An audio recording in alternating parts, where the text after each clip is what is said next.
স্বপ্ন দেখা পরিবারের ভবিষ্যৎ তৈরি করা আর কঠোর পরিশ্রমের মাধ্যমে জীবনকে উন্নত করা এগুলো বাংলাদেশের যুবকদের জন্য নতুন সম্ভাবনার চিহ্ন। আর সেই সম্ভাবনা অনেক ক্ষেত্রেই চলে আসে বিদেশে কাজের সুযোগের মাধ্যমে, কিন্তু কখনো কখনো রাজনৈতিক বা যুদ্ধ পরিস্থিতির কারণে সেই সুযোগগুলো থেমে যেতে পারে।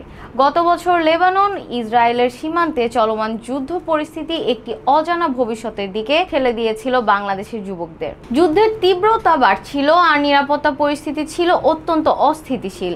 সেই কারণে বাংলাদেশের সরকার সঠিক সিদ্ধান্ত নিয়ে লেবাননে কর্মী পাঠানোর ওপর স্থগিতাদেশ জারি করেছিল। কিন্তু আজ 1 বছর পর পরিস্থিতির উন্নতি হয়েছে এবং সেই পুরনো নিষেধাজ্ঞা এখন প্রত্যাহার করা হয়েছে। গত 4 মার্চ প্রবাসী কল্যাণ ও বৈদেশিক কর্মসংস্থান মন্ত্রণালয় বাংলাদেশ থেকে লেবাননে কর্মী পাঠানোর ওপর থাকা স্থগিতাদেশটি প্রত্যাহার করার ঘোষণা দিয়েছে। এখন বাংলাদেশি কর্মীরা আবার লেবাননে কর্মসংস্থানের সুযোগ পাবেন, তবে কিছু শর্ত মেনে। বৈরুতের বাংলাদেশ দূতাবাসের লেবার কাউন্সিলর আনোয়ার হোসেন এক ভিডিও বার্তায় জানিয়েছেন যে প্রতিটি চাহিদাপত্র বৈরুতে বাংলাদেশ দূতাবাস কর্তৃক সত্যায়িত হতে হবে। এছাড়া ইসরায়েলি সীমান্তের কাছে লেবাননের দক্ষিণাঞ্চল বাদে শুধু নিরাপদ ও উপযুক্ত কর্মপরিবেশ সম্পন্ন এলাকায় কর্মী পাঠানো যাবে। এটি একটি গুরুত্বপূর্ণ পরিবর্তন, কারণ এটি নিশ্চিত করে যে বাংলাদেশের কর্মীরা শুধুমাত্র নিরাপদ এবং স্থিতিশীল অঞ্চলে কাজ করতে পারবেন।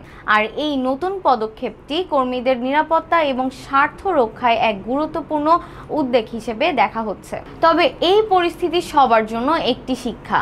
যখন কোনো দেশের নিরাপত্তা পরিস্থিতি অস্থিতিশীল হয় তখন তা সবার জীবনের উপর প্রভাব ফেলে। লেবাননে গত বছরের যুদ্ধ পরিস্থিতি শুধু বাংলাদেশের নয়, সারা বিশ্বের জন্য ছিল উদ্বেগের বিষয়। কিন্তু এখন যে পরিস্থিতি উন্নতি হয়েছে তাতে নতুন সংযোগের দরজা খুলছে। এখন অনেক কর্মী আবারও সুযোগ পাচ্ছেন বিদেশে যাওয়ার, তাদের পরিবারকে সাহায্য করার এবং নিজের পেশাগত জীবন গড়ে তোলার। সরকারের পক্ষ থেকে জানানো হয়েছে এই সিদ্ধান্তটি নেওয়া হয়েছে বৈরুতের বাংলাদেশ দূতাবাসের পরামর্শের ভিত্তিতে, যেখানে তারা যুদ্ধ পরিস্থিতি উন্নতির পাশাপাশি লেবাননের স্থিতিশীলতা ফিরিয়ে আসার বিষয়ে তথ্য সরবরাহ করেছেন। এখন লেবাননে কর্মী পাঠানোর অনুমোদন দেওয়া হলেও শর্ত মেনে এবং সতর্কতার সাথে বাংলাদেশি কর্মীরা নিরাপদে সেখানে কাজে যোগ দিতে পারবেন। একদিকে এটি বাংলাদেশের শ্রমবাজারের একটি নতুন সুযোগ সৃষ্টি করবে, অন্যদিকে প্রবাসী কর্মীদের জন্য আরো বড় সম্ভাবনার পথ খুলবে। এই পরিবর্তনের সাথে আমাদের যুবকরা আরো সাহসী, আরো প্রস্তুত এবং আরো উৎসাহী হতে পারবে। যারা লেবাননে কাজ করতে চান তারা যেন সঠিকভাবে প্রস্তুতি নেন, যাতে তারা নিজের এবং পরিবারের স্বপ্ন পূরণ করতে পারে। এই নতুন সুযোগ বাংলাদেশের যুবকদের জন্য এক নতুন অধ্যায়ের সূচনা হতে পারে, যেখানে তাদের শ্রম এবং উদ্যম বিশ্বের অন্যান্য প্রান্তে আলো ছড়িয়ে দেবে।